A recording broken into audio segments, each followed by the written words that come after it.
Ben, si je peux me permettre de répondre, c'est vrai que c'est vieux, puis je crois qu'on parlait tout à l'heure des lettres patentes de Groupe TAC qui célèbre ses 45 ans aujourd'hui, qui prévoyait déjà à l'époque la possibilité d'émettre des obligations.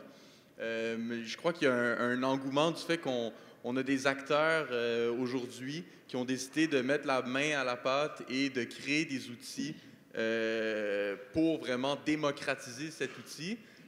Moi, je suis tout jeune avocat, mais quand j'étais stagiaire à l'époque, c'est le chantier justement avec qui je travaillais beaucoup sur des avis juridiques sur les obligations communautaires pour venir découvrir le potentiel. Puis c'est vraiment grâce à des acteurs comme le RIS, comme le chantier, qu'on est venu créer des outils. Là, Emeline parlait des outils qu'on a raffinés à travers le temps.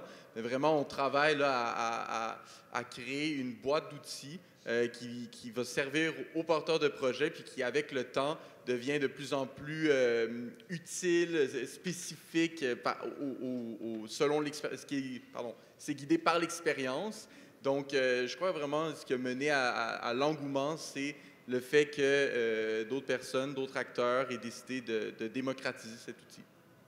Oui, je voudrais juste c'est exactement ce que tu décris là, c'est l'origine du projet Ampli, et puis ça date, je crois, les premières réflexions là-dessus datent de 2010, donc il y a vraiment un petit moment, il y a eu un travail de Territoire innovant en économie sociale, qui est un centre de recherche, si je simplifie, qui avait commencé à creuser le fait qu'il y en avait des campagnes, et qu'on se demandait comment augmenter le potentiel, et comment les rendre plus accessibles, mais comment aussi sécuriser, parce que on va dire qu'elles n'ont pas toutes été faites dans l'ordre des choses et qu'il y avait une sensibilité du côté de l'autorité des marchés financiers. Puis on ne voulait pas que la dispense saute. Et donc l'idée, ça a été de dire comment est-ce qu'on peut construire un système qui est suffisamment simple, et puis là on l'a raffiné et il fonctionne bien maintenant, mais qui sécurise. Et en fait, je pense que voilà, en tout cas le buzz autour de ça, et puis les campagnes qui sortent maintenant, c'est du fait d'avoir réussi à consolider un système pour qu'on crée des conditions de succès pour les campagnes. Puis si je peux ajouter, chez nos voisins de l'Ontario, c'est ce qu'on appelle des community bonds, et c'est beaucoup plus commun.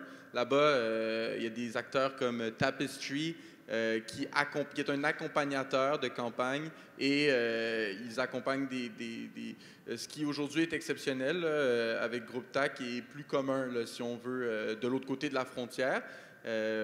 Moi, j'ai bon espoir que ça devienne, que ces proportions-là soient atteintes par le Québec éventuellement. Ce sera probablement grâce à des acteurs comme vous qui vont nous permettre d'atteindre ça éventuellement.